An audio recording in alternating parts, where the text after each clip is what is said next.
nyacubahiro umukuru w'igihugu haje kubonana n'uwuserukira Ishirahamwe PAM, Ishirahamwe mpuzamakungu bisanzwe ryitaho ibijanye no gufungura neza.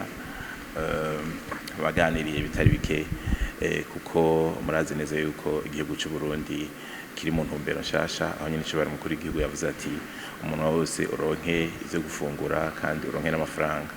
Uyu rero aserukira PAM aramaze iminsi itari mike ngaha, akaba ivyo ibikorwa Reta vy'inkozi irimwo amaze kubibona, kuko nk'imirima y'umukuru w'igihugu y'ibigori igihe babitera yarahari kandi mu kanya barahava bajana kubisarura. Nuvuga rero ubu mu gihugu hariho umwimbu ukwiye, kuko murazi yuko nko mu myaka iheze ntibahora barima, ariko bene igihugu baratoye uburyo bwo kurima bagenda bavomera, ku buryo mushobora kubona ko nk'umwimbu w'umuceri canke ibigori ushobora kuba wari gwije n'incuro 4 canke 6. Aho rero ingorane iboneka nuko akenshi murazi yuko bigoye kubika umwimbu. Kera bahora bakoresha ibigega, mugabo ubu iyo umwimbu wabaye mwinshi biragoye.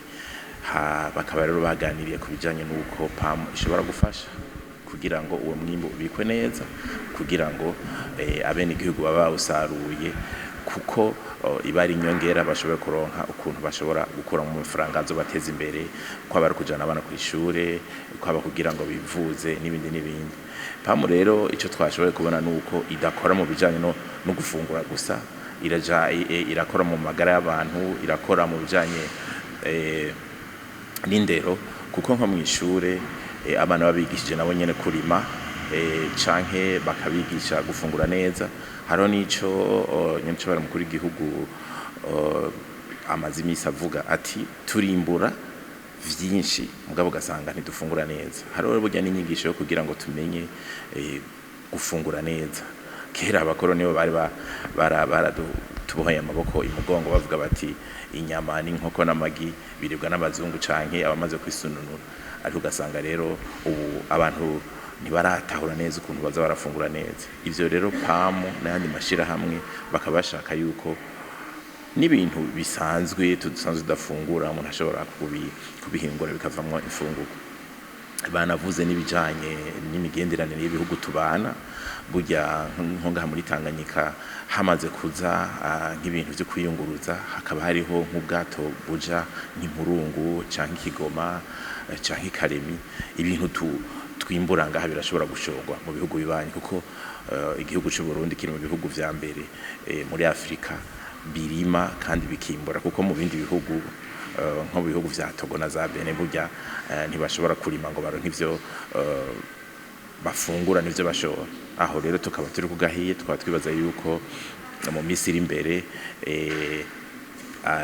abene Burundi bagiye kogorora, kuko PAM uretse nuko yofasha mu bijanye no kubika umwimbu, isanzwe inagaburira nko mu makambi y'impunzi muri za Sudani y'Amajepfo canke no mu bindi bihugu bibanyi. Irashobora kugura umwimbu w'u Burundi kugira ngo abantu baronke amafaranga, hanyuma tubandanye turazi yuko n'umwimbu uziyongera kurusha, kuko nyacubahiro yavuze ati amatongo yose ahari ya Reta atari kararimwa narimwe kugira ngo ave mu mwimbu, haba mu makoperative canke n'umuntu yoba afise nk'umutahe akaba yobikora, bikaba bizogenda neza. Tukaba twibaza rero neza yuko nk'uko bavyemeranije